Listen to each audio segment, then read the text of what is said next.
Let's get the obvious out of the way first. Yes, this team has very low cohesion. Yes, this is a rebuilding year. And finally, yes, it's highly unlikely that Wales will get a Grand Slam in 2024. But, Warren Ball.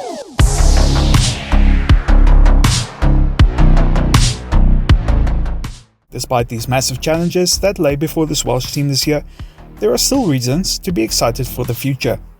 This team might not light the field on fire this year, but it's always exciting to see the basic ingredients come together before they are transformed into an amazing dish. The best part of their game is their consistent defense, so we'll be diving deep into that. We'll also be looking deeper at their approaches on attack, and finally, we'll be looking at their kicking game. Before we get to Wales's tactics themselves, let's talk about what Warren Ball actually is. It's a pejorative or endearing term, depending on who you ask, that describes Warren Gatland's approach to rugby. It used to be a term to describe how physical and direct Wales was in their strategy. It contained big crash ball runners, generating momentum and overwhelming their opponents. The modern version of Wales still focuses on physicality, but are way more dynamic in the way that they approach their games. I don't know if you want to call it Warren Ball 2.0, but I think it's a mischaracterization that Gatland still uses one-dimensional tactics like in the past. Their current approach is to work very hard around the park. No other stat exemplifies this philosophy more than their tackling amount during the World Cup. Wales were asked to make 669 tackles throughout the tournament. That's 167 per game. Gatland realizes that Wales are in no position to outsmart or outplay many of their opponents because of their general lack of experience and cohesion. Instead, this team has a clear goal in mind, and that is to outwork their opposition through fitness and aggression.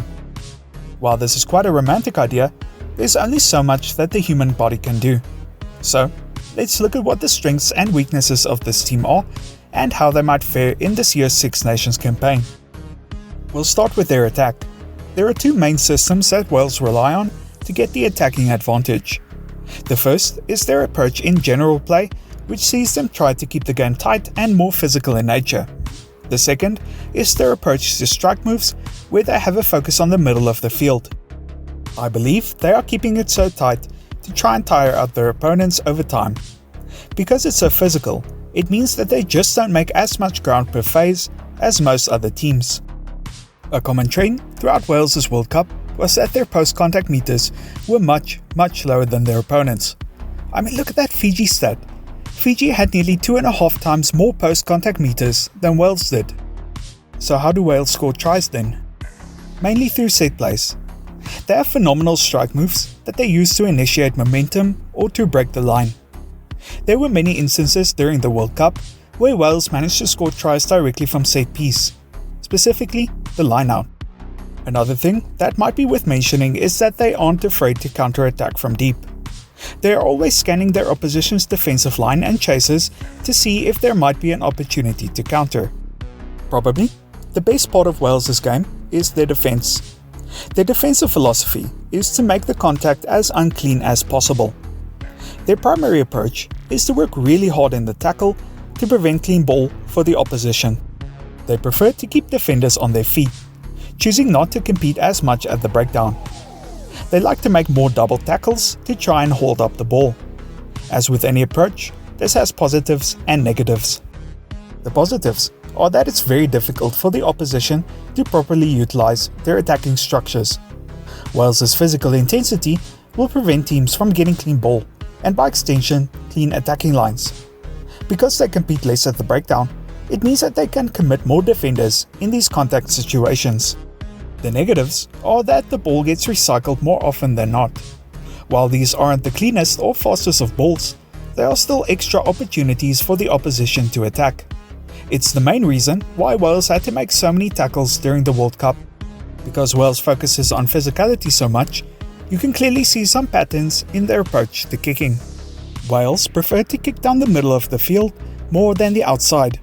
Usually, these will be shorter, pressure-based kicks to prevent their opposition from regathering cleanly or to try and counter-ruck at the breakdown. There could be a number of reasons for this, one of them being that Wales might want their opposition to confront them more directly, instead of giving them clear opportunities to take back momentum during the game. This leads back to Wales wanting to tire and outwork their opponents during the match. Another could be that they just view their midfield as a very important piece of their team, given how much experience there is in this area. So, they might feel that they want to bring these players into the game a bit more, even if it's not necessarily with ball in hand. Every journey begins with a first step, and it feels like this will be Wales's first step into the future.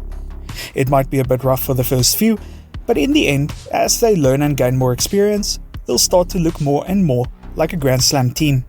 If you like this video, then you can check out some of my other previews for the teams.